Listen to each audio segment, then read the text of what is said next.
Assalamualaikum warahmatullahi wabarakatuh. Saya Fuad, wartawan Stringer Tempo Liputan Tua Aceh. Saya ini Tempo berfokus bersama saya PRR berfokus untuk melihat bagaimana kondisi fasilitas pendidikan pasca bencana, termasuk pemulihan, rehabilitasi dan sebagainya. Makanya pertamanya kan sebelum turun bertemu Bapak, kami sudah melakukan riset ringan bagaimana kondisi pendidikan, infrastruktur pendidikan di Biren khususnya. Ada dua sekolah yang muncul pertama kali kalau mencari kata kunci pendidikan dan kerusakan pasca bencana, SMA 1 Pesangan dan SMA 2 paling sering muncul. Makanya akhirnya saya pengen tahu bagaimana proses pertama rehabilitasi sampai kemudian bisa digunakan kembali sekolahnya dan bagaimana kondisi terkini fasilitas infrastruktur pendidikan di Biren. Ya, terima kasih. Yang pertama kita menyampaikan kita ada beberapa sekolah yang langsung berdampak banjir, ada yang berimbas banjir. Semuanya ada sekitar 22 sekolah. Yang berdampak langsung dan parah itu ada sekitar 12 sekolah. Sampai hari ini sekolah ini semua sudah tertangani dengan rapid banjir. Dan ini lagi proses rehab, mungkin sudah berjalan sekitar 20%. Kita usahakan semester 1 tahun ajaran 2026-2027 itu semua fasilitas sudah bisa kita gunakan. Namun pada saat ini masih terkendala pasca banjir ini, banyak sekali mobil riang yang tidak bisa digunakan, ada yang dibawa arus, ada yang tidak sudah rusak karena tertimbun dengan tanah. Hari ini pembelajarannya tetap dilaksanakan sesuai dengan kebijakan sekolah banjir. Guru dan kepala sekolah kita memanfaatkan fasilitas yang ada. Ada sekolah yang kemarin itu anak-anak belajar di lantai karena memang lantai yang masih tersedia. Kemudian ada beberapa sekolah kita sudah pinjam bangku dan meja di sekolah yang tidak banjir, yang bangku dan mejanya berlebihan kita angkut ke sekolah banjir. Itu ada di SMK Pesangan, ada di SMA 1 Pesangan Siblahkung, itu ada meja di tempat yang lain yang kita angkut. Di SMA 2 Kota Blang juga seperti itu. Jadi alhamdulillah anak-anak proses belajar mengajarnya tetap berjalan, namun sedikit terganggu, tidak sama dengan sekolah yang tidak banjir. Tapi prosesnya tetap berjalan. Kondisi baru yang hari ini, baru kemarin kita terima informasi dari kepala sekolah, ada SMA 1 Pesangan Siblahkung. Ini rehab total, karena banjirnya sampai ke atap. Rehab total, dan sekolah ini ditangani oleh TNI.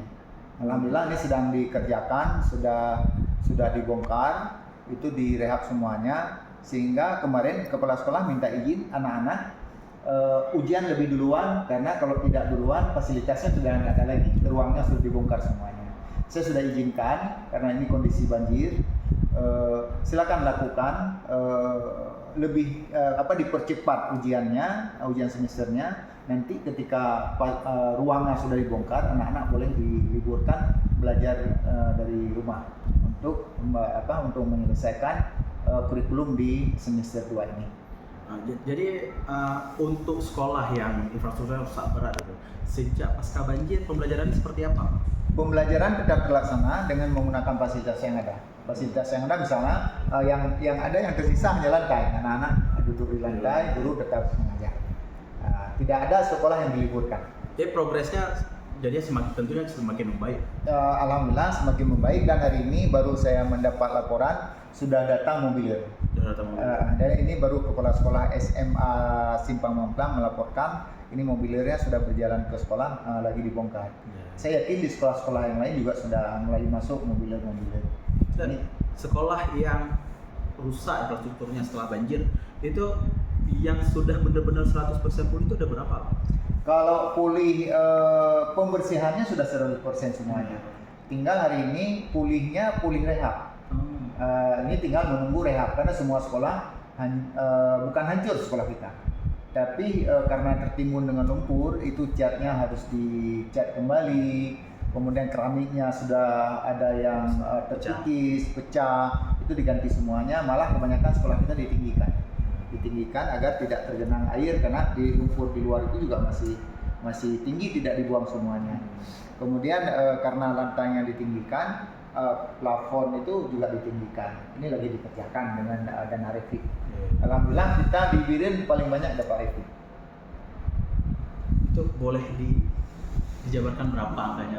Oh, kalau angka nominalnya saya tidak hafal. Jadi rata-rata di atas 1 miliar lebih Per sekolah. per sekolah.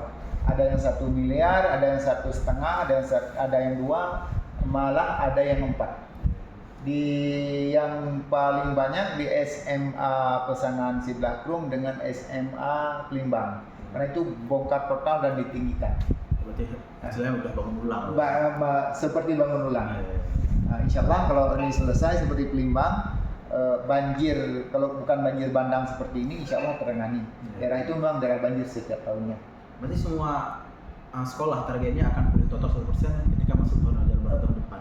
Kita usahakan, kita pantau terus, kita kejar terus kepala sekolah untuk untuk melaksanakan pekerjaan. Rencana kita tahun ajaran baru di bulan 7 itu sudah selesai semua. Nah, kalau kendala paling berat untuk pemulihan ini apa, Pak? Sebenarnya tidak terkendala karena uangnya sudah duluan ditransfer, baru kepala dananya sekolah sudah ada. Dananya sudah ada, kepala sekolah tinggal mengerjakan. Ini semua tanggung jawab kepala sekolah. Kita hanya mengontrol, kita tidak ada tanggung jawab lebih jauh, hanya mengontrol kemudian memberi laporan ketika kepala dinas minta laporan dari kita. Nah, kalau yang pemantau independen itu ada dari Universitas Samudra, dosen dari Universitas Samudra, mereka yang memantau terlaksananya rapid di sekolah-sekolah yang ada di Aceh. Berarti program rehabilitasinya berjalan transparan, semua orang bisa tahu ya? Semua orang bisa tahu, kemudian yang melaksanakan memang sekolah. Di sana ada kepala sekolah, ada panitia, ada guru, ada pemerhati pendidikan di situ. Panitianya sekitar 5-7 orang. Di panitia sekolah semuanya. Berarti semuanya insya Allah oke lah, progresnya bagus ini. Insya Allah. Harapan kita ya bulan 7 itu sudah selesai semuanya. Masuk tahun ajaran baru, semua anak sudah mulai belajar seperti sekolah-sekolah lain yang tidak berimbas banjir. Untuk anak-anak tahun terakhir Pak yang mengikuti asesmen nasional, itu bagaimana Pak? Kan ada fasilitas laboratorium yang rusak, kemudian bagaimana ujian mereka? Waktu asesmen kemarin memang sekolah-sekolah yang banjir kita nggak ada lagi fasilitas, komputernya habis semuanya, mejanya habis semuanya. Disiasati oleh guru, ada yang dibawa ke sekolah lain, ada yang menggunakan HP. Tidak terkendala. Di SMK sedikit terkendala karena mereka praktik di sekolahnya, sementara alat-alat praktiknya tidak ada lagi seperti di SMK 1 Pesangan. Nah, di sana anak-anak lebih banyak memilih jurusan tata busana, sementara mesin jahitnya habis semuanya. Nah, jadi kepala sekolah mencari mesin jahit yang lain, anak bergilir untuk praktiknya. Berarti alternatifnya tetap tersedia dan pelaksanaannya tetap berjalan lancar? Iya, alhamdulillah semua kepala sekolah kita antusias untuk menangani ini. Dia mencari alternatif yang lain, selalu mereka laporkan ke kita. Mungkin itu aja Pak. Kondisinya kita sudah tahu bagaimana progresnya, mungkin itu aja. Terima kasih Pak untuk hari ini. Siap, terima kasih. Assalamualaikum warahmatullahi wabarakatuh.